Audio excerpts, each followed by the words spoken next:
What's up? Oh, what's up, big dog?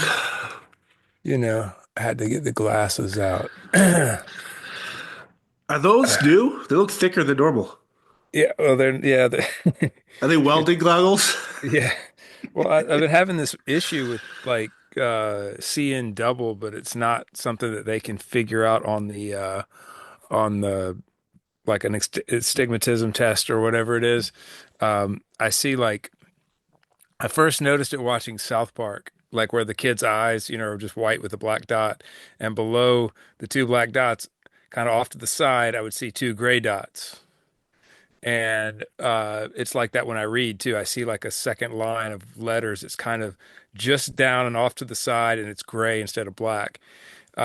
And so sometimes I wonder if like these glasses don't help a little bit, like because these are there's a company called I think they're called Warby Parker or something, and I ordered these from them, and they're progressive like reading glasses. So like the up here is nothing, and then down here is my reading prescription. But I'm not saying it helps, but sometimes when I wake up in the morning, everything is kind of like that, kind of off to the side. I've been told that it was by an eye doctor that it was like a long COVID thing that Interesting. because like my when they do the eye exam stuff, it's normal. Um, but it's definitely there, and I just had a I guess I think he was just maybe grasping at something to try to figure it out. He said he'd seen it a couple of times at a couple of different people, and that it was maybe like small muscles in the eyes that like actually in the iris or in the I don't know how the eyeball works. I know how the eyeball works, but I don't know which muscles. But anyway, so sometimes I feel like early in the morning when I get up and I'm kind of blurry that maybe this Yeah. helps. Well, I didn't know if it was 'cause staring at computer screens and like that stuff because I've noticed I'm helping in this PI case, and the last probably 2 weeks it's been looking at like laptops and like just focusing on these laptops, iPads, whatever it is like reading. And Yeah. after a while, my eyes felt like they were like not blurry or like dizzy, but like they felt like almost like when you cross your eyes, look for those 3D images on like those books growing up as a kid. Yeah. Yep. And I finally I was like, dude, this is getting. I'm looking at the greedy screens too much, and so I'm trying to last couple of days like, hey, do it when you do it, but then if I don't need my phone, just throw it away and just go outside and get away from it. It's improved, so I didn't know if it was like we get so glued to this technology, and it's just like you look at these. The iPhone now will tell you how many hours you've been on your phone for a day or a Dude. week, and it's like you don't realize that if you're just a regular day, like when you think of like, yeah, you look at your phone for 9 hours today, you're like, dude, I've only been up for 16. Yeah. It's like obviously maybe 30% of it is just the bullshit scrolling, TikTok, like random reels. And then the other part of it, I'm actually working or typing emails, but you're kind of like, like we're so glued to that shit, man. Yeah, dude, it's pretty I said it last episode that I'm spending way too much time in it. But the thing is, man, is like honestly, dude, like I'm working really, really hard right now and I'm spending a lot of hours in front of a computer working on music, working on Yeah. videos, working on doing interviews, doing whatever. That when I get done at the end of the night and I go inside to sit on the couch with Kelly and we normally watch TV, like Curling. I just get on the phone instead of watch TV. And I guess I mean, that's kind of what it is, man. I mean, when we were kids, it was television. Everybody's spending too much time watching television, and now we're spending too much time in front of devices. But it's just an escape. And, I'd like to say, oh, I'll read a book, which I've been trying to do instead of scrolling, read the book, or read a book. But at the end of the day, man, I'm just like, I don't have the brain power to sit down and read a book, Right. like, Well, good. like, It's a good point on the watching the TV because when you were a kid, you could only watch what was on the TV or what your parents put on. Whereas yeah. the phone, we can literally watch and do whatever we want on our phones when we want to have that decompression time. That's correct. And I actually have to put it, I have to put it Keister. off. I have to put it off. Yeah. That explains a lot. Maybe it was wrong with my eyes. Your brown eye. Yeah. Look, man, my brown eye is seeing double. Um, but when I'm in here working, man, like one of the biggest mistakes that creatives make, and I am guilty of it, is having your phone in the room while you're trying to be creative.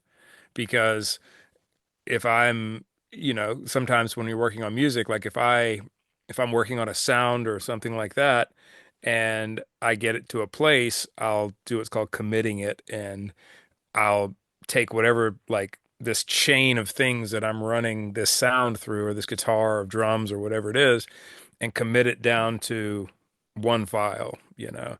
But that takes a second to do, like not like a long time, but it takes a couple minutes sometimes. And so when I hit that commit button and my phone's there, I'll pick it up and I'll start doing this. And then it's like next thing I know, it's been 30 minutes, you know, and I haven't worked. I've taken myself out of the thing I was doing. Um, the writing too, man, is like the worst for that. Like if you're, you know, because we talked about, you and I've talked about this a lot, but like I don't know how you are, but with me, it's like I get like 2 hours of like good writing time, and then the rest is like then I start self-editing and I start thinking too much, and um, but maybe I would be, you know, able to work longer if I didn't when that, you know, if even if I'm only an hour in, you know, and I have to go to the bathroom, I'll pick up my phone and then I'm out of that thing and I'm into the phone, and I wonder how much of that's taking my energy away. So Yeah, like it's sometimes when I get like a rut, I'll look for a distraction to kind of either stop the creative process or maybe restart my train of thought on stuff. yeah, I mean I like I don't know how again, I'm not an expert at writing. I just I enjoy doing it.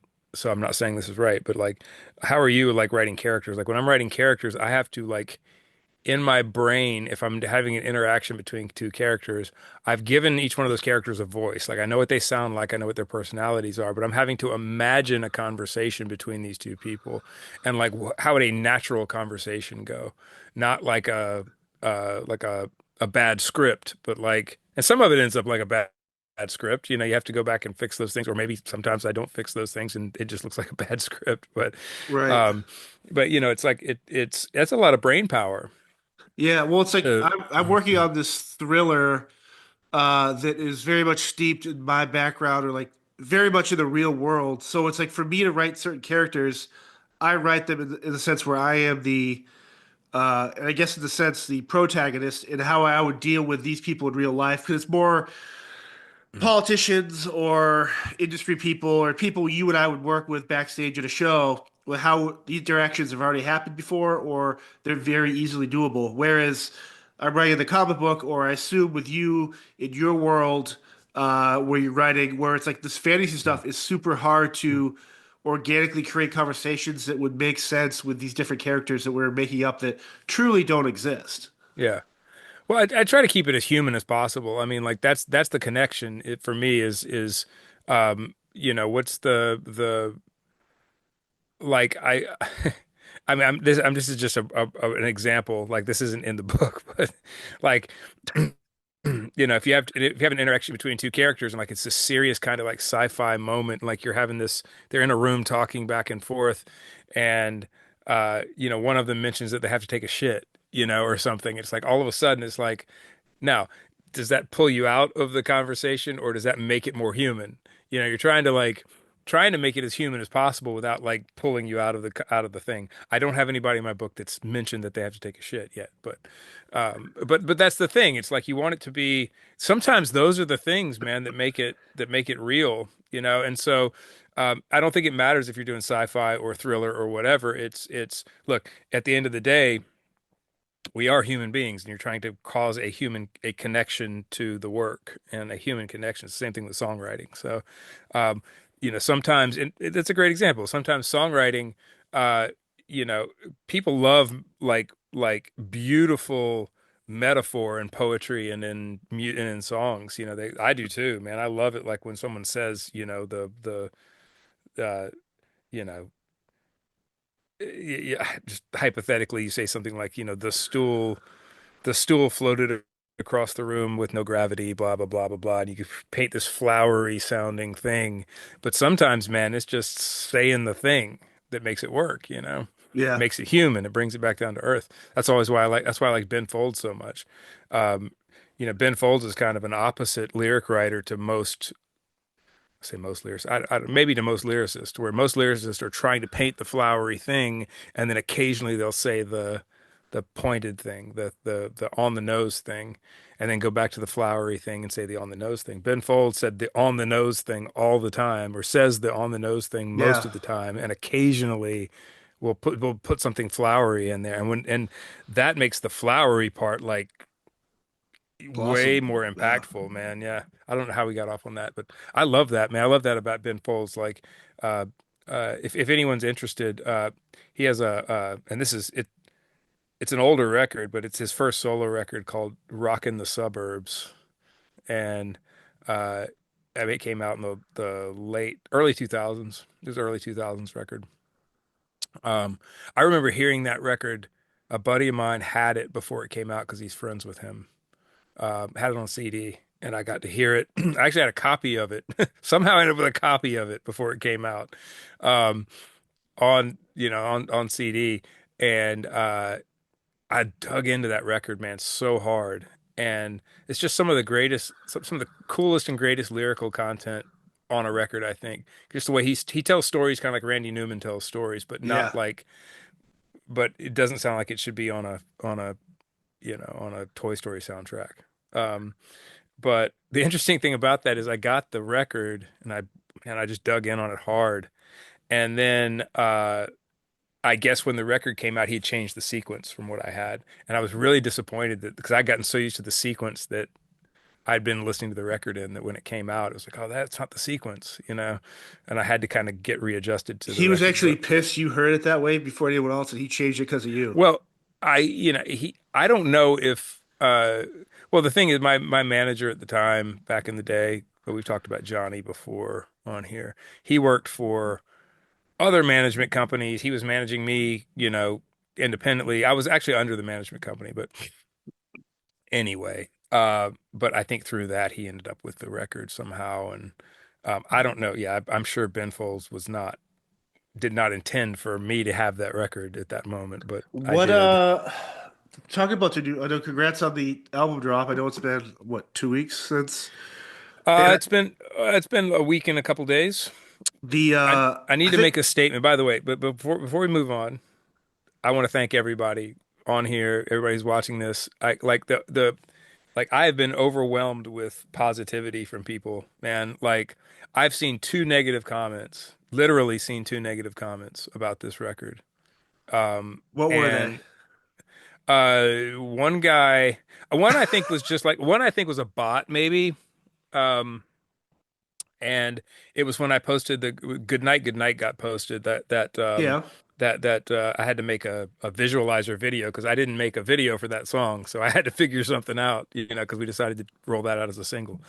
Um, and somebody in there posted, they said it was stock, boring something, But then I looked at the account and it's like this business, and I was like, well, that's kind of a weird thing for a business to say, But maybe this dude like runs a business and he's uh he or she, I don't know. But anyway, and I forget what the other one was, but um what was the other one?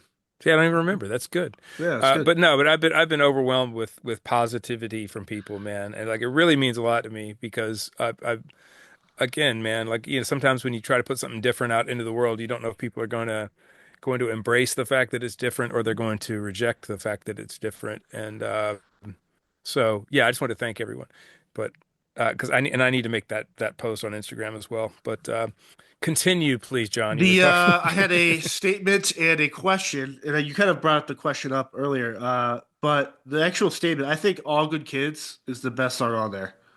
Our Yeah, guts, all good children. Yeah, all good children. Yeah, sorry, I'm terrible with. Um, that's okay. and I think that, especially with the war going on with the all Middle East and Ukraine, Israel, it Yeah, seems like where people are like soldiers are dying. It's like you got to replace the battlefields with these innocent kids who are kind of either sure. forced into it or that's how their culture exists. It seemed very poignant to your point, like very on the nose at points, but then also makes you realize that these are just kids that have yet not to actually be kids and are thrown to these endless wars. And I just love the chorus of it and like the line. Fucking sorry, I'm gonna butcher It's it, but okay. like where it's like uh, hell becomes your friend. Yeah. or like that. That's just so like it was awesome. And like I put that song on repeat. My problem is when I hear like an album comes out, I'll listen to the album, but then my mind will like settle on a song, and I can literally play that song for 2 straight hours and not even realize I'm listening to it. It's such a cool. I just love how the whole thing sounds and the message, and Well, it thanks, man. was awesome. Well, thank you. Yeah, that was the first song that I finished for the record. Like without the Our Guts part, just Yeah, the song All Good Children was the first thing that I actually finished. Like I sang and I mixed and I finished it. Um and uh it was sort of honestly, man, it was the test for my voice to see if like I could actually sing a song like and have it come off, you know. And I know that might sound weird to someone, but like again, we've talked about getting emotion across and like, you yeah, know, like there's more than just singing. Um, so that song actually made me, I was like, oh man, I actually like pulled something off, so maybe I can continue with this record now. yeah. But lyrically, there are two things, and I don't want to pull people out of the story because it is about the story that I'm telling. It's about these kids that are fighting. And look, man, kids fighting this thing is just kind of one side of the story, Of course. but it's a part that I'm intrigued by. Um, but so I don't want to pull people out of the record, but when you're writing lyrics and stuff, you are thinking about real world things too. I was thinking about, real world problems and um, things that are going on. And so those things act as sort of a muse for the fictitious world. Um, but it's funny you mentioned Syria and whatnot because one of the things that kicked that song off was I was looking up for just to have visualizers of to give to artists, like to draw concept art and stuff. I've said this before. I said this on and I need to give her a huge shout out too, man. I've failed in this in rolling this record out is Marissa Alvarez, Oh Board yeah. Entertainment. She was hugely helpful to me in the very beginning of this thing. Like she was the first artist that I talked to. She's the first person that did any sort of concept art for me for these characters. And she and I would talk, and then all of a sudden it just kind of fell off at some point. I stopped working on the story and the record for a long time, and I think that's probably why it fell off. But um, you know, uh, but so she's you know an amazing human being, and it was really really helpful to me with this thing. Um, but I think I was getting pictures together for her to to to start drawing concept art. So I was looking up like child soldiers, Yeah. and there are all these pictures of like these aren't posed pictures. These are kids with guns and kids in camo and like, like or not in camo with no shoes on. Like it's really sad, man. And I started looking at that and it not that in my brain the story of kids fighting a war had like some sort of luster to it. But you get this sort of sci-fi view of it where it's like, oh man, they're going to be victorious. It's going to be fine. I'm writing the story. It's going to be okay. And that actually turned the story a bit and turned my opinion of it, which was, well, maybe everything's not going to be okay. Maybe these kids aren't going to live. And this is real world. And seeing those pictures kind of gave me this thing of like, oh, these kids aren't like, you know, I guess maybe in my original story, it was like these kids are in kind of a, in a weird Star Wars kind of way, almost like happy to be fighting this war. It's like it's adventuresome and it's all this, and maybe there is some of that, but you kind of look at you look at the faces on these actual kids who are holding guns in these, these African countries and, or in Middle East or whatever, and you see, um, like actual pain in their faces and oh, these kids like are sick of this shit. They don't want to be doing this, of course, right? It's like I'm so pampered and privileged here in in the United States that I'm writing this story and I don't even see that like, oh, that's really not go back to the human thing. That's not how it would be. It would be, yeah, we're fighting for a reason, but it doesn't mean that we're not sick of it, you know? And so I started writing that story from that perspective and sort of turning the tables on I'm trying not, it's interesting to talk about and not give too much of the story away, but Right, you know, right, these kids have quote unquote, some of them have been rescued from this prison camp, and now they're outside of this prison camp and they are fighting against the forces that put them in there. You would think that so the people that rescued them are their rescuers and they got them out of this prison camp. But I think that in the kids' minds at that point, they're looking at their rescuers, the people that got them out, and going, uh, uh, you know, this isn't any different than where we were. Like we're still dying. We're still you know, are you happy now? Like, have you right. got what you want now? Now you're using us to fight your war, kind of thing. And so that kicked off the lyric writing of that is sort of this is the kids looking at the people that they're fighting with, you know, maybe the adults that they're fighting with, and going, you know, that's what the second verse is about, you know, where you know, save the promises that you couldn't keep and the boxes that they came in as well. Because we can't clean our wounds with your good intentions or the lies you tell. You know, it's like Right. that's directed at the good guys, so to speak. Um, uh, and so those pictures caused me to start writing those lyrics like that. And then the other thing, and not to make this, it sounds so trite after talking about something as serious as kids actually in a war, but then I kind of turned to like, well, kids in the United States with devices and you Yeah. know, like social media, and like you're kind of sending your kids off into no man's land, you know, to fight a cultural war that they don't even know they're fighting, you know, and maybe the adults don't even know that they're fighting. Um, and so you kind of pull those things from the real world to write about a fictitious thing. Um, and then our guts, the thing at the end, is sort of tongue in cheek and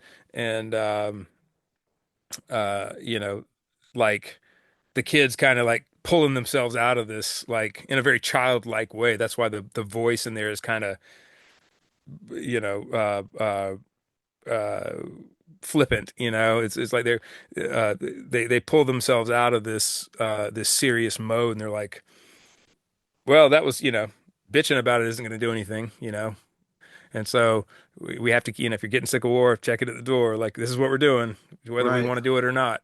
Um, but it's interesting, man. Like Dino was one of the first people I played that song for, and he had this really emotional reaction to it because he'd been in Well, yeah, war the and he's combat and everything. Yeah. combat, and he was like, man, he's like that song, you know, for like combat veterans has a whole other meaning because you know, when I'm talking about you know, kids, he's like, we are kids when we get sent away. We're 18, 19 years old, you know, and that's literally like lyrically how it feels to be put in combat.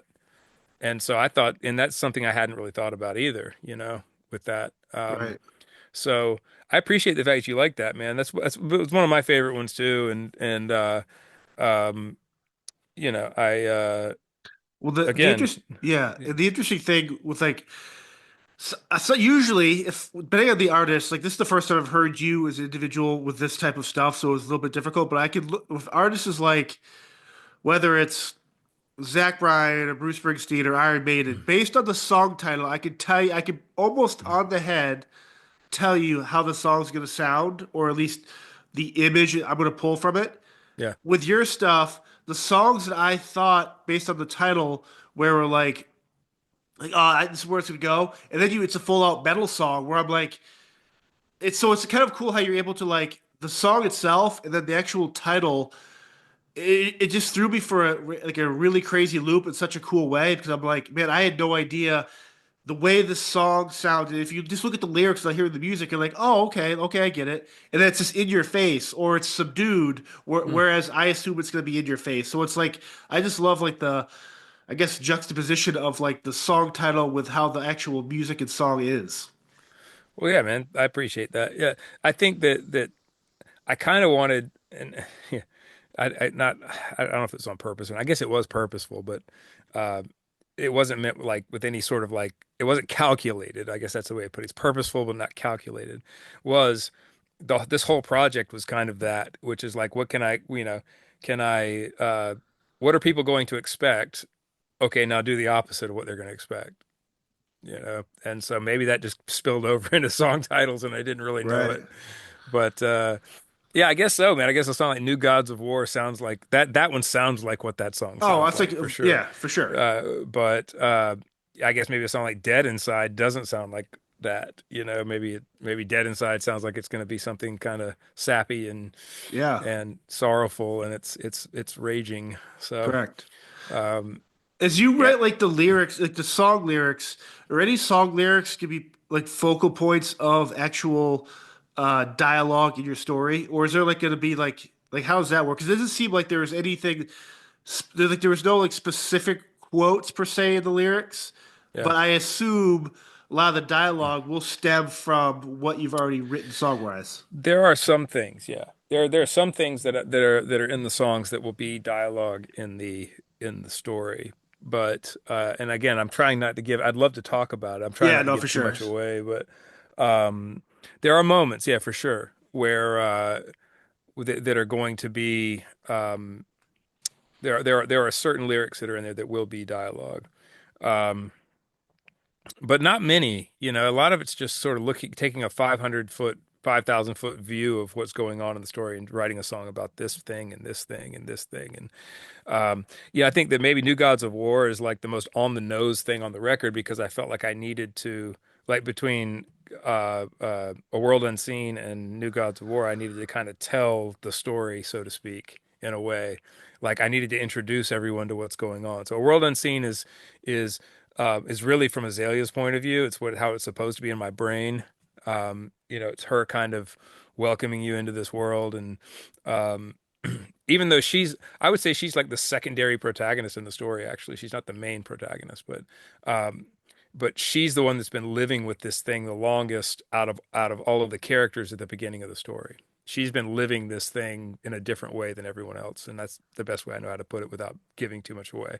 Right. But um, so it's kind of her inviting everyone into the world, and then New Gods of War uh, is from the Milk, our Yep.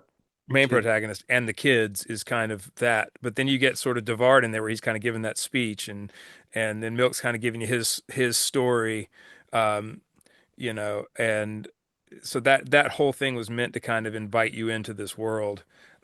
And I say the record's chronological. That song is more like maybe it's jumping forward a little bit, and then but it's kind of it was necessary for it to be in that spot to like tell kind of like in a way what's going on so people can kind of go, oh, these are characters and they're telling their story and okay, I got it. And then you can move into the record. And but that New Gods of War is probably the most on the nose like thing that's like Yeah.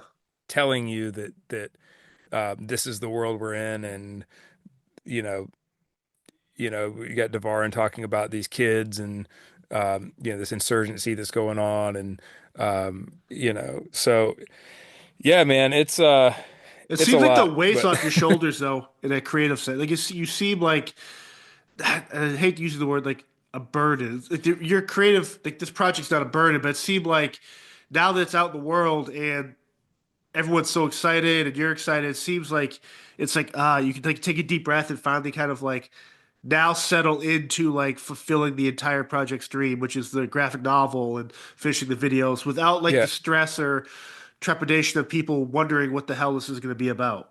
yeah, man, I have you're right that like it is a huge weight that this thing is out off of me.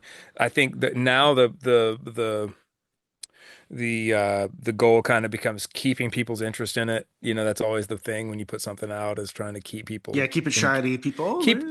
keeping people engaged in it, man, because it's like okay, this first the initial people who are paying attention know about it, but now how about the people who don't know about it? Now I have to kind of make them or invite them into this Yeah, thing.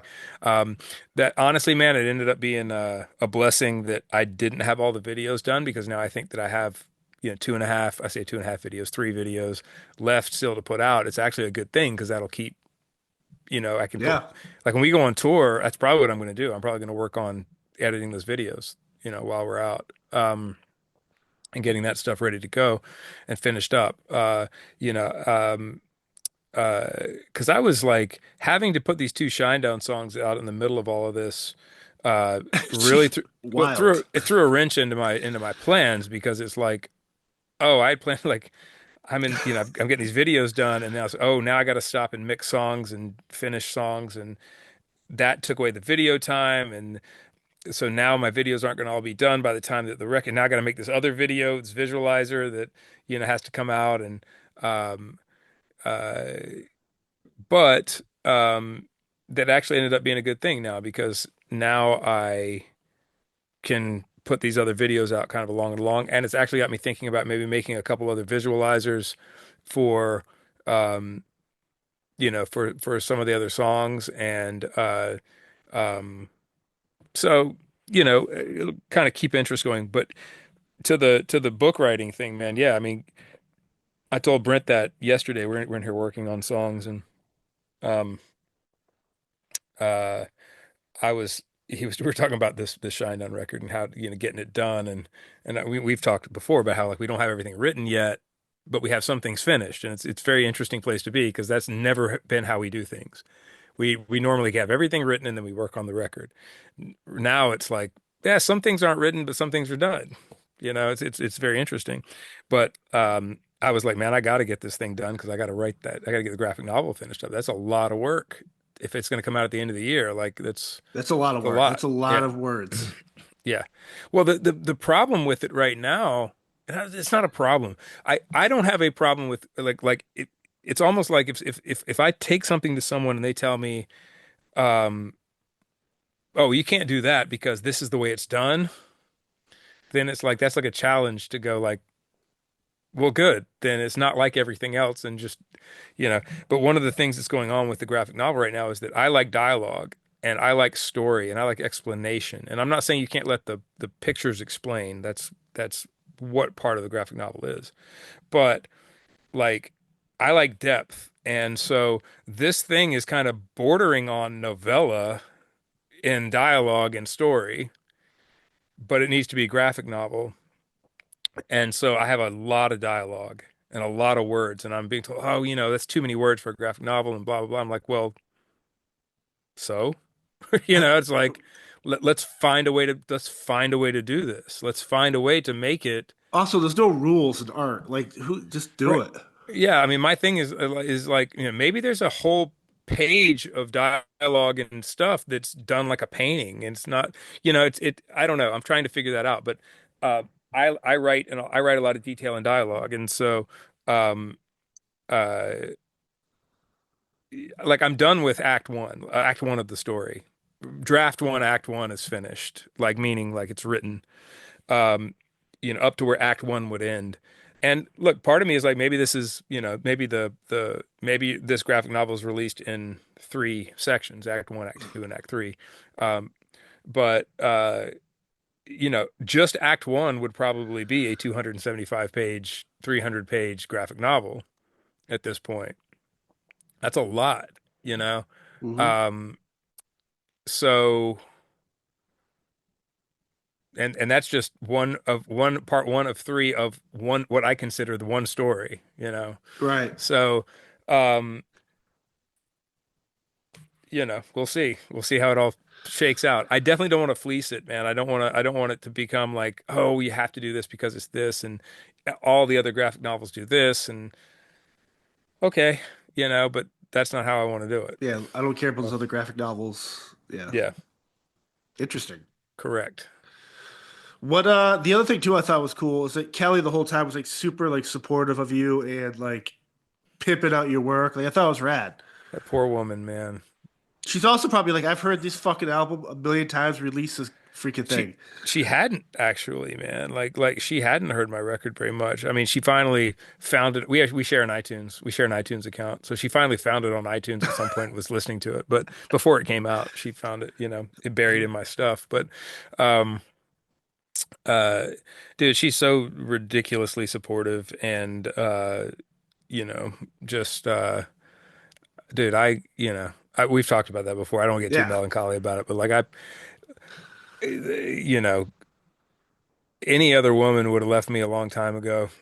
Like I'm not saying that, Yeah, for sure. No, I to get be you. funny. Like that's Yeah. very true. Like it's not being in a relationship with me is probably more difficult than it should be. And I don't intentionally try to make it difficult, but it's just difficult. And especially in this world now, man, if you look on, online. You get reels and TikToks of women who are like, my man has, all these demands of what your man has to be, and he have to give me attention and give me this and give me that, and it's like, not if you want a high level man. That's not how it works. It's like it's a give and take. I'm going to, provide for you, but there's going to be a lot of like, I won't say loneliness, but maybe it is loneliness. I don't know. Right. Um, it's just not easy, man. And she, dude, for her to be as supportive as she is, and all these years later, and you know, um, man, I don't know. Um, and the other thing, man, that happens with anyone who's been in a long-term relationship, and I've been in a relationship with Kelly for 30 years at this point. But, sometimes, man, you take out your frustrations on that person and you don't even mean to. I did that this week with her, man. I, I was, I was out of line, but I just had all this anger come out in this moment. And, uh, I mean, nothing like violent or anything but Yeah, just pent we were up. we were Like, at dinner, and I just started like teeing off about something, and it was anger, man. It was pure anger coming out, and I was angry about a lot of different things, but in that moment, like that became the focus of like getting all of it out, and it just, these are the things that happen in yeah. relationships. But she's super patient, man, and she's loving and amazing, and um, you know. It's we get to do fun stuff next week. She's going with me to the iHeart Awards. Yep. So that'll be fun. That'll be nice. But yeah, dude, she's been just wildly supportive, and um it's everything well, she's everything that any man could hope for in a wife, man, for sure. And um a partner, like a true partnership, like ride or die, like you know, we're building something together, whatever that is, out here with this property, and her business with the horses, and my stuff with my creative stuff. But I think that we are actually at a point where, like, if one of us wasn't there, the whole thing would fall apart. I don't know which part would fall apart if I wasn't here. I think she'd probably be just Probably the fine. studio But for sure. yeah, no, I think Rickard would just keep running that, man. Yeah, He'd be true. fine. Uh, but yeah, Have man. you have you thought about like, or have you? I mean, with me at least with writing stuff, I think of certain people and kind of base characters off them. Have you thought about like a character like Kelly somewhere in your work, or maybe not necessarily her, but like something she does or a personality trait that you could see in a character that kind of resonates? Yeah, for sure. I've never, I don't think I've ever taken anyone out of I can't think of anyone that I've taken out of my personal life and put into a story or into a song. I'm weirdly protective of my marriage. I don't know if I don't know and of my wife. I don't know if that's weirdly No, protective. I know I get what you're you're saying. supposed to be protective, but um, like I've thought before about writing things about me and Kelly. Uh, and look, a lot of the times you write about sad things or bad things, and so but like I won't do it. I won't write about those things because I don't want to air dirty laundry out in the world, even if it is something creative. I know that might sound weird, um, but that's just kind of how it is. Uh, and so I guess it's kind of the same thing for a character as well. It's almost like, I would almost be, if I did have a character that was based around my wife or something like that, I'd almost be embarrassed if she figured it out, because you want to be able Yeah, yeah. to like freely express something. And it's like, what if she sees something in that character that she doesn't like, and then she finds out it's her, and then it's like, oh no, So I haven't done that. And I've honestly, man, I've never written a song about my wife, good or bad. I know that might sound sad that I haven't written a love song about my wife, but I don't really write love songs. I don't really know how to do that. You know, Yeah. I don't think Shinedown has any love songs.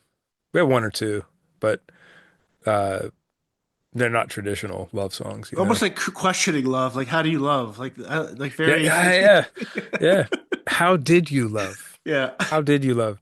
Uh, Shout out to Scott Stevens, man. Scott Stevens. Uh,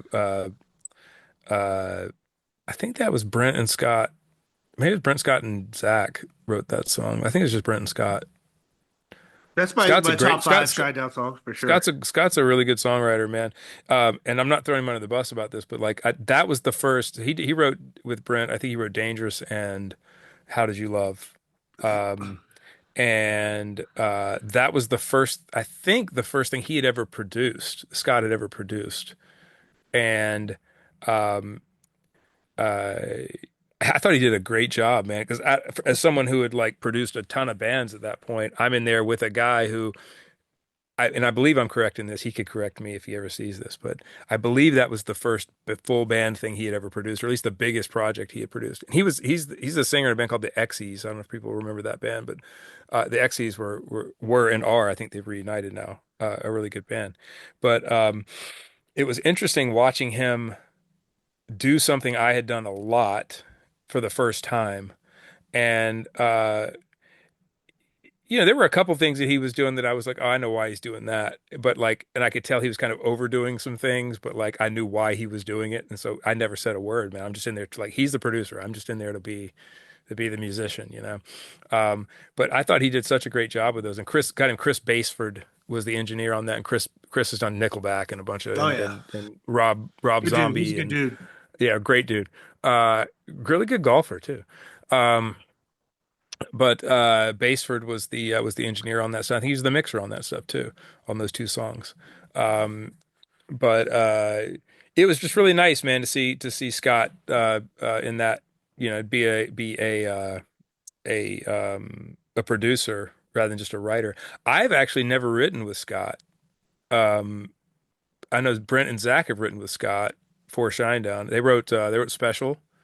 That I ended up having some writing. I wrote the bridge for Special, and some other things. It needed some love, um, but I've never actually. I'm a writer on that song, but I've never actually been in the room with him writing, which is kind of weird. Like I would have thought he and I would have written some stuff over the years, but we never have. When you Maybe guys we first should. started talking about that name, I immediately thought you were referring to Steve Stevens with Billy Idol, and so like in the back of my mind, I'm like, "Fuck, dude, that's so wild to me." Because I've always Yeah, thought no, like Steve Stevens, and you guys have done shows with him. I think in the last couple of years we've seen him out there, and super talented dude, but like super tiny. But yeah. like the back of my mind, the first time you guys started talking about That's your Scott takeaway. Stevens, Your right? I takeaway was is just just a like, small dude. I was like, dude, this guy they wrote with Billy Idol's guitar player. How badass is this? Yeah. Scott Stevens, Billie Eilish's guitar player. Yeah, Yeah. Yeah. Yeah. I was like, Um, so funny, yeah. No, little dude, dude. so do you know what the like Scott Stevens or Steve Stevens rather Yes. has written a bunch of famous songs with Billy Idol. Like I mean everybody knows Oh like, yeah, Rebel but Yell, White do you know what Wedding. his do you know what his most famous thing he ever wrote is though? And play Uh, and play guitar on? Like he is wrote it a it pop song? Is it wrote it a and recorded it himself. I would say it's a pop song, but not in the traditional sense. I would say no? it's a pop song that everybody knows, though. It's a song that everybody knows. Yeah, I know the song. I just can't think of the top of my head. It is the Top Gun anthem. Yes, yes. What Da-na-na-na-na-na-na. a just Steve a. Stevens, ladies and gentlemen, Billy Idol's guitar player, wrote and recorded that song. I wonder if he Like hummed it first. I, of course he did. I did that yesterday. Brent and I were working on a song, and we decided to, instead of writing a lyrical bridge for this song, that we were going to do a musical break. Yeah. And in my brain, it had always been a lyrical, or at least half and half, like half musical, half lyrical. And so I had to like come up with something. It's like, okay, now all of a sudden it's on, whereas a lyrical break would have been on both of us, where it's like me and him together, going like, okay, what's the melody? What's the lyric? Let's figure it out. Now it's like instrumental break. It's all on me. It's like figure this thing out and make it great. Don't fuck this up.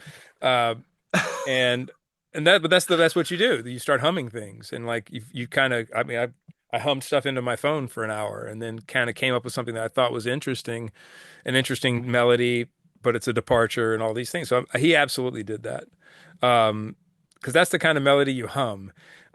It's interesting, man. There's certain melodies that um, and for me, the ones I'm always the most excited about are the ones that don't come from necessarily me humming something natural. It comes from me sitting down to an instrument and figuring out something on an instrument that I wouldn't normally hum, like a melody, especially on a keyboard, because you have all the intervals are just sitting there in front of you, Yeah. and you can kind of. Um, so again, maybe not. Maybe Steve wrote that. I should ask him. I don't know the guy, but I've been in. He and I end up in the same place a good bit, so maybe I should ask him if he hummed it or if he wrote it on a piano or on a guitar.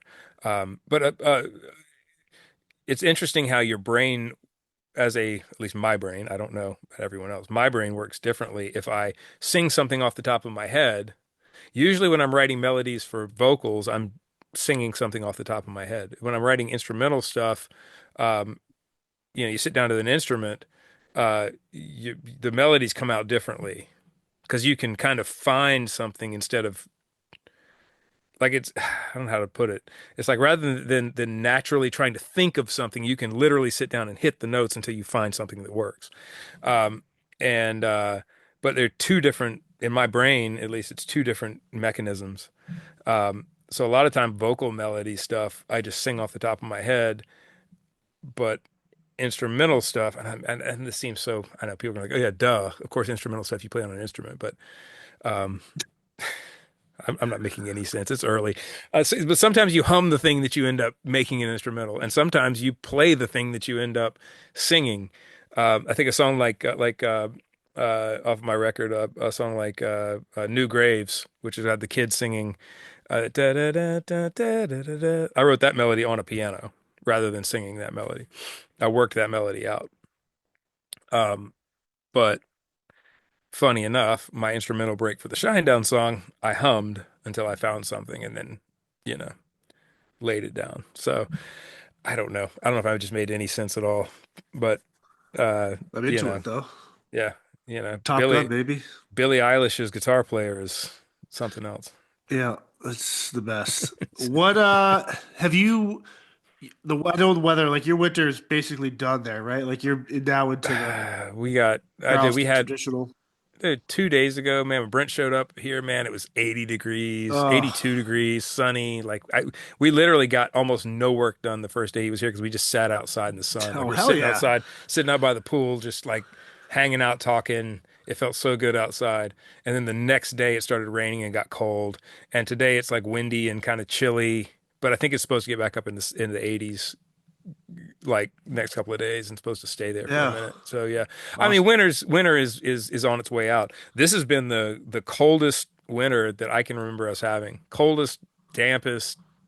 Like we had snow this Yeah, year. the chance you guys had a lot of snow chances this year, which is Yeah, like been very. I mean, it's just an odd, and it's just how it's supposed to be, man. It's not. People think that like a lot of the climate change alarmist people, are like, see, it's climate change. It's like, no, this is this. kind of how it's always been. You have like things happen Yeah. and then they don't happen, and before anybody gets bent out of shape, and I said climate change alarmist, I totally don't think we should abuse our planet. I'm a Of conservationist, course. all of Yeah. those things. But it is if it's not blatantly obvious to you that climate change is being used to make money and to tax people and Of to drive course. agendas, you got another thing. You got How something else dare happening. you? Yeah. Uh Dude, I almost sent you dude, a Greta meme. I almost sent you a Greta meme yesterday. I was laughing the other day telling someone like what's the dumbest gift you've we're talking about like joke gifts, like what goes too Yeah. far. And I brought up, well, I got Eric from Shinedown a Greta Thunberg Book. book, Child's kids a book. Yeah. real book on Greta Thunberg, but Yeah. like it was just That I like, carry with me. I carry it with me. It's in my book, my reading stuff. It's like it's in my journal. Like it's tucked in the back of my journal. So there you go. I carry the Greta Thunberg book with me all over the world. do you have like a honey to do list during the course of the winter when it gets nice out to like do stuff around the yard, or are you kind of like as you see it kind of fix? Well, you can actually probably fix it as you go down there. As we're up here, you can't for 3 months. You're covered in snow and 20 degrees out. Yeah, that's just because you don't have any. You Yeah, I love lack. it. Yeah, I lack empathy for the human you lack soul. you're a weak spirit, man. You're a weak spirit, man. You're like you should just be out there doing it anyway, right? I would not be because I'm a weak spirit. But yeah, I mean, honestly, dude, talk about something that Kelly and I were, that I had kind of one of those weird moments about where I was a little agitated is, um, again, man, look, we're just talking freely about this. I'm always so I'm always so cautious to not bring up the neurodivergent stuff because like I don't want people to think that I'm just like a victim of something, dude. I fucking hate feeling like that, but it is something I deal with, so I will talk about this. But like part of that thing is it's a very interesting place to be where like I crave order, right? I crave everything in its place. I can't like if things get too chaotic around me, like I start feeling like the walls are closing in on me. And that's how this whole property out here has felt. Like my studio has been a wreck. So there at my inside the house, it's not a wreck, but it's disorganized. And there's kind of stuff everywhere. Like you know how like everyone has the desk in their kitchen or junk drawer and all kind of stuff piles up on it. I don't know if you have Yeah, of that at course, your for okay. sure. Yeah. So we've got that, but it seems like there's like three of those places in the house. Oh, too And much. the properties like that. Like we have a lot of land, but we have a good bit of land and there are there's stuff like that around the property too that needs to be cleaned or taken Yeah, care of. three And sheds. dude, I have a shed that is a disaster Where area. the fuck A is the rake? Yeah. disaster, right? And so uh my my brain craves order, but my body and my the ADD part of my being just throws shit everywhere. And so it undoes any sort of order. And uh so I had a moment the other day, man, where like again, some things are getting to me. I've had some pressure build up and maybe this is letting off some of that pressure, but I was kind of angry about that and I was teeing off about that about how like we're just everything's out of order and it's all disorganized and so I came to that moment of like if I don't do something about this nobody's gonna like not saying she's not I'm saying we're responsible for this, no one's coming to rescue you is what I'm saying. Right. um and so I started with the studio as you see behind me, like I redid the walls Yeah. in here, put some sound stuff up in here, and Rickert has been helping me. But I literally had to get Rickert to help me and hire three people to come into the studio and start moving stuff to storage and like just let's just get rid of the clutter. And if I need something, I can go to storage and get it and bring it back in here. So that was the first part of my honey-do list is like let's get this place organized, let's get the house organized. Yeah. And here's the thing, I have two storage rooms inside the house of gear that like is part of that disorganized thing in the house that's bugging me. So we're clearing that stuff out too and taking that stuff to storage and uh uh so yeah, man, there's a lot of those lists around. Like I got a lot of stuff to do. I've got firewood piling up that I need to split, that I haven't done that in a minute. Um so yeah, dude, like that stuff is on go. Like I've got that shed is a project. I'm thinking the shed might just be a tear down rebuild. Like I mean the roof came off the last hurricane we had and I had to kind of patch it back down and it's got rats in it now where it didn't have rats before. We've had a rat outbreak. Maybe we talked about it. Like we've had a ton of rats have come out of nowhere. Like we've never really had a rat problem. And then this past year or 2 years, year and a half, we've seen a lot more rats, I think. And I haven't seen as many of those black racer snakes. So maybe the snakes are on the decline and maybe Yeah. that's Well, why. you But know what? That's a good um, problem to have. I love those things, man. Bring more But more snakes the better. do you have stray cats, or you guys don't have any Oh, dude, cats? we've got Yeah. So feral they, cats all I'm over the surprised they're property. not Yeah. going after the mice and rats and stuff. Well, yeah, I guess, um, we do. We have a ton of feral cats on our property. A ton. We've got up at the front of the property near the road, there's a bunch of feral cats up there at some of the other people's houses up there, but they spill over into our property. And then you get the tomcat adventuresome ones that end up in the woods. And we have Jasper lives on our porch now. uh, so he adopted us, and he lives on our porch, and he's a tomcat, but he's like sweet now. He didn't like. I saw him around the property the first couple years we lived here, and he would not come near. He'd like haul ass when he saw me, and then one night he was we Kelly and I saw him. He was kind of meowing, and it was like I guess he was hungry, and so we took, he wouldn't come near the house, but we put some food down, you know, um, on this little footbridge we have over here, and he ate the food, and then a couple days later he was a little closer to the house and was hungry again, and so now fast forward 2 years later, like he gets in my lap and hangs out, and all he wants to do is be pet and stuff, but he still fights. That's awesome. Uh, and then we have Darth Cat. Darth Cat is Jasper's nemesis. Darth Cat is this like long-haired um, uh, uh, Siamese cat, and he's beautiful, man. But he is like wildly afraid of people. But he fights with Jasper a lot, and he has Jasper's number. Jasper's a little older, I think. I think Darth Cat's kind of taken over the dominant position, and so Jasper can't win the fights anymore. So I try to keep Darth Cat away. And then up at the front of the property, there's this white cat that kind of patrols, and there's a black cat that patrols up there, and we have a ton of feral cats. So um, I don't, yeah, you would think there would be less rats, but Kelly had one in the barn that Um, I had and some babies, some baby rats that we found that we actually passed it off to a lady that rescues baby rats. So those rats were fine.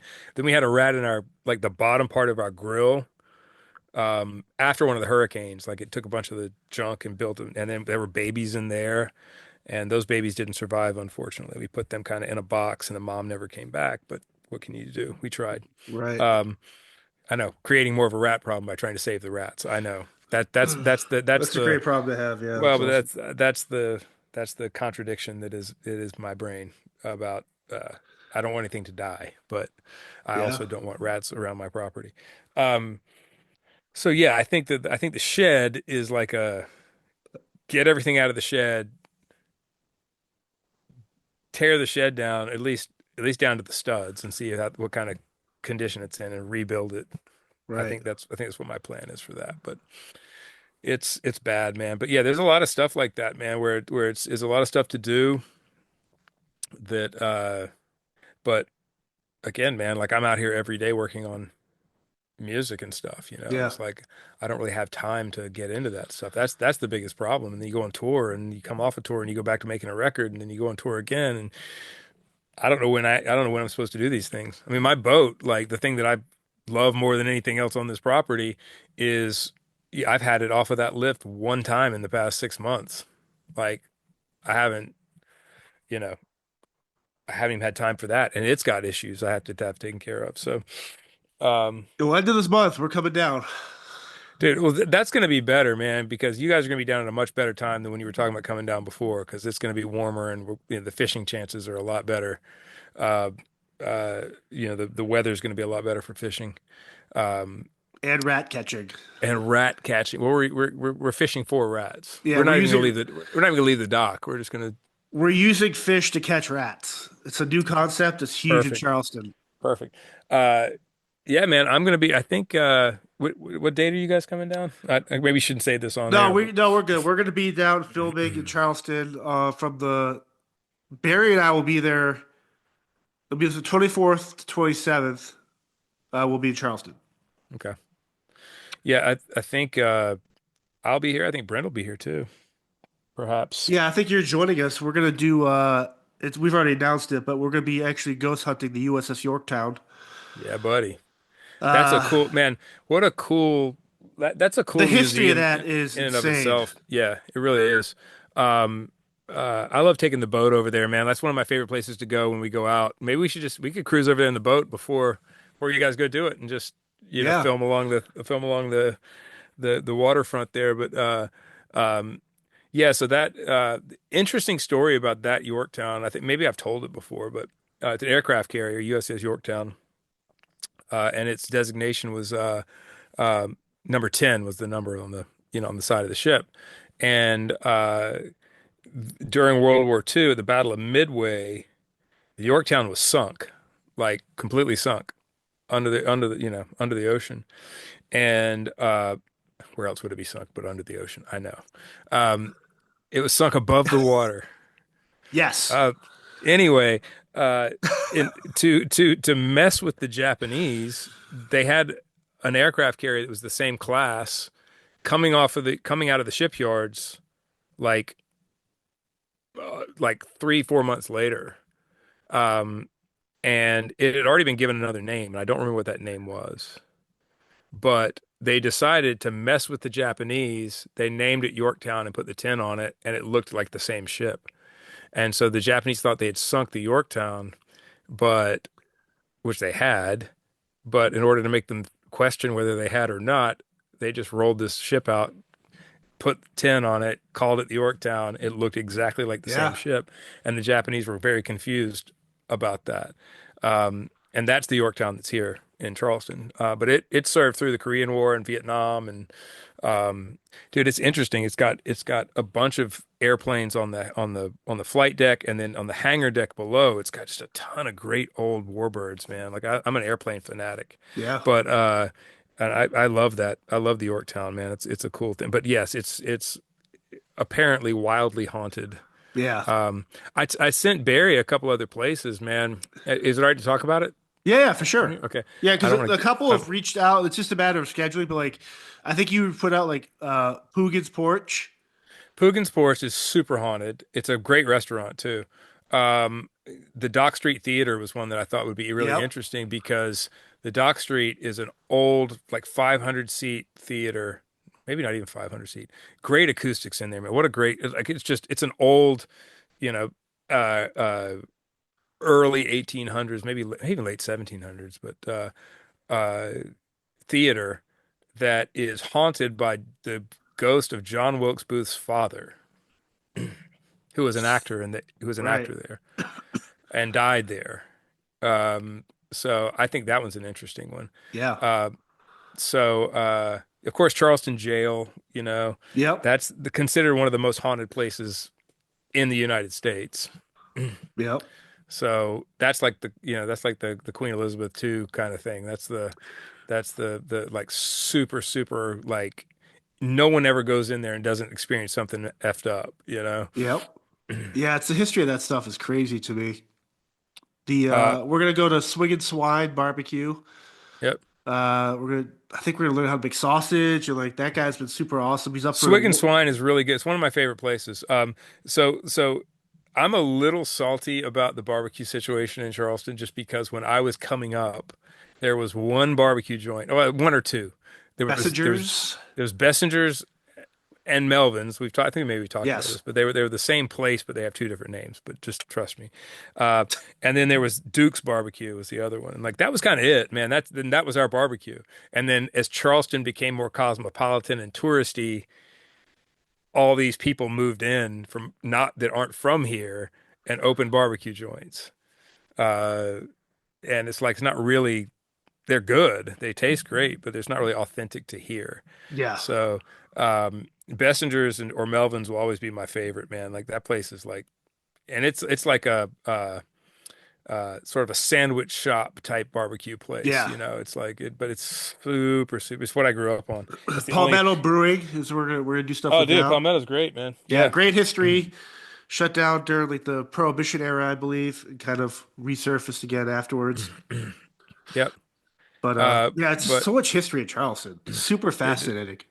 it's an old place, man. It's not, it's well, you live in an old place too. So, Yeah. um, but dude, I think that a lot of people talk about the Civil War history here and everything, and that's the big thing is like Civil War history. But I think the Revolutionary War history here is a lot more interesting. Like I'm Yeah. a lot more into that era of you know of this place. But speaking of Civil War history, the new season of Righteous Gemstones, which is filmed here, um, uh, was came out a couple of nights ago on HBO, and in that episode, they go back to the Civil War, and Bradley Cooper's in it, and it's a bunch of Civil War stuff. But my dear friend, one of my best friends in the world, Alan Price, who some people might know from he's on the Somewhere in the Stratosphere DVD. He played acoustic guitar with us in Shinedown for that acoustic tour we did back in 2010 or 11.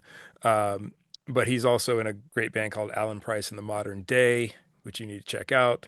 Um, he is one of the he was an extra in that, but he acts with Bradley Cooper in the Oh in some of shit. the scenes, and he's front and center in a lot of those scenes.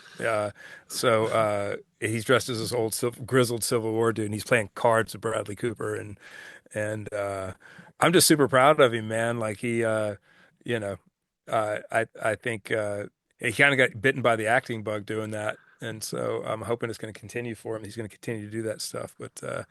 Um, yeah, dude, a lot of people don't know like Gemstones is filmed here in Charleston. Always has been. Like it's interesting, man. Our old mall is where they had that Gemstones. Like if you watch the show, Yeah, they see the Gemstones. church. Yeah, like it's like the center that they literally talk about being in a Sears. Literally, it is where the Sears was. Like that's not they wrote that into the thing, but it's literally where the Sears was when I was a kid. And like the big mega church is the Coliseum here, is the the Right. arena here they use for that. And um Well, Danny McBride lives but there, right? Like it's cool that yeah, he brings everything to that community. It just does his yeah. thing. Yeah, the Halloween movies he did here. What else is that James show? Jude will be joining us in Charleston too, by the way. James Drew Courtney, man. I saw him. He went out on the boat with me probably 6 months ago. He was like, "Hey, I'm in Charleston," and I swung by and picked up he and his lady at the Yep. across town in Mount Pleasant in the boat, and we went cruised around. One of the roughest days I've ever been out on the boat in the harbor. Like I got out in the harbor and the wind was blowing and the waves were huge, and I was like, "Oh, this is a bad idea." But Yeah. I kicked it on across the harbor. I looked. Rickard was with me, and I looked around. And I said, "Rickard, you notice we're the only boat out here. We're the only boat in the harbor." uh, but uh, but yeah, dude. Um, yeah, James lives in Columbia, South Carolina, Yeah. right up the road. Dude, great human being, man. What a great Yes. dude. Uh, let's see, Outer Banks. That show Outer Banks is filmed here. Actually on my street. Actually, Gemstones and Outer Banks have both been filmed here on my street, or the street I live on I'm a surprised couple they of haven't times. done a documentary or like a short series on Monkey Island and like the Oh research. God, Like it's so dude, every it other is. day there's an article, hey, more monkeys escaped, or the other Yeah, day someone was like on X going, they were fishing or doing something in the boat and like monkeys swimming. yes, like a half a Yeah, mile out, they saw monkeys like swimming and diving for fish and shit. yeah, It's like, dude, they're adapting. yeah, dude. No, that's the whole thing about Monkey Island, man. Uh, you know, and you're not allowed Doc, right? to dock, yeah, or interact with the monkeys. But it's like, man, that's kind of tough. Like, I want to interact with the monkeys, you know. I want to go get some rare disease from a monkey. Like that'd be fun. I'm all Let's about it. go. It'd be kind of cool if we put like if they put like a fake Statue of Liberty on the island just to fuck with people who are like lost at Like a sea. monkey Yeah. Statue of Liberty. Make like a mini Planet of the Apes set Yes. with the Statue Dude, of that'd Liberty be coming out. Yeah. so good. Oh man. Uh that's but see the thing what happens too there's another research facility that's not on the island, and that's where the monkeys have escaped from into the woods. I've said this before. I've told this on here, but uh where one of my old bands used to practice, we practiced in a place called Walterboro, South Carolina. Well, kind of between Walterboro and Yemassee. No one's gonna know where that is, but we would rehearse out there, and that's kind of down where those monkey research centers are.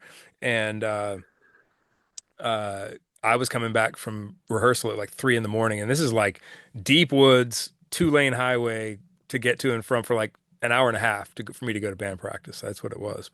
I'd come back early in the mornings, you know. But I had a monkey run across in front of my car out Jeez. there, in the middle of the woods. Yeah, they're out there, man. I'm surprised they haven't become as more pervasive than they have. I would think that, but it might just be the climate. Like maybe the climate is because, dude, during the summertime, it's stifling. Oh, I bet.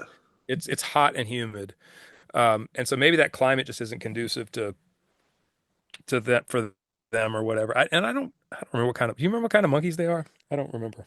They're not howler monkeys, were they? No, I don't think they're howler monkeys because we'd You'd hear hear that. them. Yeah, but Well, they're not um, orangutans. no, no, They're no. not They're chimpanzees like little either. macaque type monkeys, Yes. you know. Yeah, Yeah. Big like eyes. that kind of thing. Yeah. Yeah. Um, but dude, it's freaky, man, to be riding, in the middle of the night. Oh, you think that's a Bigfoot? Well, I knew what it was, but it's just creepy because it's like your mind is trying to figure out what you saw, because it's like, wait a second, that wasn't an otter, that wasn't a Fox or a possum, that beaver was or yeah, it was yeah. like what it was like, that was a fucking monkey, you know. But then it makes sense because I know about the research centers, I know about Monkey Island, I've been kind of always known about it, so it's like, oh, then it makes sense, like, oh yeah, the Yeah. monkeys, you know. But it's like not something you're expecting to see. Uh, but yeah, dude, I live in an interesting place, man. Ecosystems of Charleston is so fascinating to me. It really is. Like, there's a lot of unique things. We talked about the strand feeding dolphins. The fact that they're Yeah. the only dolphins in the world that do what's called strand feeding, where they take their tail and they whip they'll find a school of fish and they'll take their tail and whip the fish up onto the bank with their tail, or they'll swim and run the fish up onto the bank and then beach themselves and eat off of the side of the bank and then back themselves Yes. out of the water. You should look up strand feeding dolphin. It's pretty interesting. But they do it right here in my backyard. Like, I'll watch them strand feed right here off the dock, and they'll take their. We don't have banks out here where they can beach themselves because our banks are really steep in here. So they'll take their pectoral fins, um, and splash them up like that with their pectoral fins, or they'll take their tail and splash them up. And you can hear them at night too, man. Like, if you're out here at night and it's still, you can, if they're in here feeding, it just sounds like someone diving into a swimming pool. Like, it's just like these dolphins are just splashing water everywhere. That's really, it's super interesting, man. Uh, yeah, it's, it's, uh, Yeah. it's, yeah, Well, I just find it interesting that you could have in your picture in your backyard a deer by the water eating, hanging with a dolphin as a shark is in the background with yep. an alligator and a howler monkey and like Well, dude, like, a manatee, like it's what a yeah, fox. It's crazy. right here is, and another thing too, man, is like this creek that I live on, is one of the top breeding grounds for Atlantic sturgeon as well. Dude, we These should, giant sturgeon, like giant sturgeon, Atlantic sturgeon, will come into this creek and the river that's just on the other side of me. And I say rivers and creeks, but they're like, I'm not far from the ocean, so it's salt water. yeah. But Is it brackish or is it well, just it's runoff salt? Just I'm kind of. kind of right at I'm right at the line of where it starts to become brackish. Like, if you go up the creek a little further, I start to see alligators occasionally Yeah, that's awesome. because it gets brackish enough up there. But where I am right now is still salt. Like, I see, like, if you know what needlefish are, and Yeah, jellyfish sharks and and stuff. Yeah. jellyfish and stingrays and all that stuff are all out here.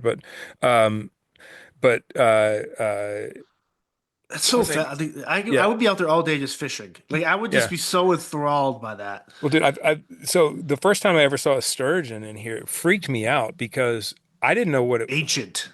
dude. But the thing is like Kelly and I were shark fishing. That's where it was. We were in the river, one river over, and it was kind of, 5, 6 o'clock in the evening in the summer. So it was, it was probably time to start heading home, but we had some lines out. We were shark fishing. We caught a couple sharks, and, um, uh, all of a sudden, she's like, "What is that?" And, like, I looked up on the surface, and it was this thing make it like kind of turning over on the surface, but it looked like a turtle. It looked like, because we have loggerhead Hmm. turtles and green turtles and all of that too, but it wasn't a turtle. I was like, "What is that?" And then it splashed, but like it looked like a turtle shell, and I couldn't figure out what it was. And then my neighbor Louie, who lives across the creek from me, um, he's lived on this creek his whole life. And he's like, "Oh, it's probably a sturgeon." And I'm like, "What?" And then he's the one that told me, I believe, about the fact that, like, this creek in particular is like and Atlantic sturgeon are like protected, so that's a big deal for them to come up in here and breed in here. Um, and I looked it up, dude. That's exactly what I saw was this sturgeon breaking the surface and turning Have over. you had one before? Huge, Do they huge taste fish, good, man. or is it kind of like a what do they It tastes taste kind of like? like spotted owl or baby seal, Yeah, kind of the that's same. what I mean. Yeah, I like a good bald yeah. eagle Yeah, yeah, ceviche. yeah, dude, Yeah, totally tastes like bald eagle. yeah, yeah, yeah. Um, Yeah, we have the bald eagles are back out here. I think they nested somewhere else last year, but they're all over the place this year. Have you So, like one interesting thing with the bald eagle that I realized I saw like when you hear about the golden eagles, how much bigger they are than the dude, bald eagle. It's like the birds of that size, the flight patterns and their prowess is like it kind of makes me wonder, is like, could you imagine the size of like what a true pterodactyl would have looked like back in the oh, day? Or dude, like birds of prey like that are just fascinating to me. dude, you don't understand how big a bald eagle is Oh my God. until one lands next to you or close to you and it's down on the ground and it's like 3.5 feet It's a tall, you yeah, know? it's like a little kid. Yeah, it's unreal, man. And I've never seen a golden eagle. I know they're much bigger. I mean, I've seen one in captivity, but I've never Yep. seen one in like in the wild. I don't think we have those here. I think we've just got the bald eagles here. But dude, they're ginormous birds, Oh, man. I This love is it. how I know I'm getting old. I get excited about birds, John. Well, I got my dad a Bird Buddy for Christmas where it's hooked up to your phone. It's solar powered, but anytime a bird comes to your feeder, it takes a picture, it scans it, tells you the type of bird, Oh yeah. like, and so. But then you can start naming it. So we've had 3 or 4 birds that come back, and based on facial recognition, it'll alert you saying, "Hey, Merv, the purple finch is back," and then you can Mm, kind of like keep track of the birds. It's just I wake up in the morning going, "Oh, dude, I need to know what birds showed up, or I need to." dude. It's cool, man. I think a cool thing to like respect nature like that, like try to understand because animals just they're emotional too. So it's like you can see Yep. when they're happy or sad or Yeah, for sure. I've been to Uh, them. They yeah, taste great too. dude. Especially the bald eagles. The bald eagle Robin ceviche is the Yeah, dude. fillet. The Oriole fillets are just oh, so good, so chef's good, kiss. so good. Oh man, Yeah, well, we got my mom one of my sisters got my mom one of those Wi-Fi bird feeders, yeah, they're great. and wouldn't you know it, man, my dad was prophetic in his hatred of the raccoons. The raccoons got up on the thing and destroyed it, absolutely destroyed it. So my somewhere Bill Bass was like, the ghost of Bill Bass was on the deck of my mom's house throwing pieces of wood at the raccoons. But Or he could have been like, you know what, have at 'em, kids, tear that shit yeah. apart. Dude, we got like this is what I mean. Like I live out in a place where like we paid like, dude, we I know the raccoons on my property. I know the possums on my property. I know the armadillos on my That's property. I know awesome. like which ones are which. Like because Kelly and I'll talk about it. There's like uh it's an interesting place to live. And I know a lot of people live out in nature and stuff, so it's not that big a deal to some people, but But like they um trust you guys too to like they know you're like you love like you're not like yeah. Yeah, dude. malicious. You're not bothering them. You're not. No, man, I don't like it's interesting how they figure that out. 'Cause when they first come around, they're super skittish of people and they don't want to be near you. And then eventually they figure out, oh, this person isn't going to mess with me. Like they're these two raccoons that come up on the porch and they'll eat the cat food. When we kind of know they're going to eat the cat food, so we put extra cat food out because we're those kind of people. Or like apple, if we have like rotten apples or something, or like Yeah, of ripe course. overripe apples or whatever, we'll put them out for the possums and but like there was a time, man, when like if one of those raccoons saw us through the glass, they'd take off. Well, there was a night that I was sitting there with Jasper petting him on the porch, and this raccoon, I was being super still. This raccoon came up and started eating the food, and like he knew I was there. He could see me, but he wasn't bothered by me. And then now it's like at a point where the other night the two of them were eating, and I could hear them fighting over it. They bite at Hell each yeah. other, and Pushing uh, shit. I opened the door to the house, and I'm just sitting there staring at them. They're not running, and I'm like, Shut the fuck. you two need to get along. Like, what's wrong? And I'm sitting talking to these two raccoons, and they're just like, cool, dude, you know. But it's interesting how the animals kind of figure it out. They figure out that you're not a threat. Yeah, Um, we got otters out here too, man. Like my dude. mother, yeah, dude. Like, it's it's an Like interesting do the place. horses, like the armadillos, they roll up into a ball, right? No, that's a What are particular those? kind of armadillo. Got That's it. a we have a I think that's like a six-banded armadillo or a three-banded armadillo Got it. that actually balls I just up. picture the horses kicking that thing around the side yard. These armadillos are they have a bunch of armor on them, but they don't roll up. But Got it. they are blind. The only thing they can do is smell you. They can't hear you. They can't Interesting. see for sure. Like they'll walk right into you, and then they'll be like, "Oh no!" And if they smell you, then they'll take off. It's kind of like a possum. They're kind of the same sort of. A possum's blind too, man. They can't see anything. They get a bad rap because they're Dude, always possums like, are awesome. yeah, I love them. They can't get rabies. They're super clean.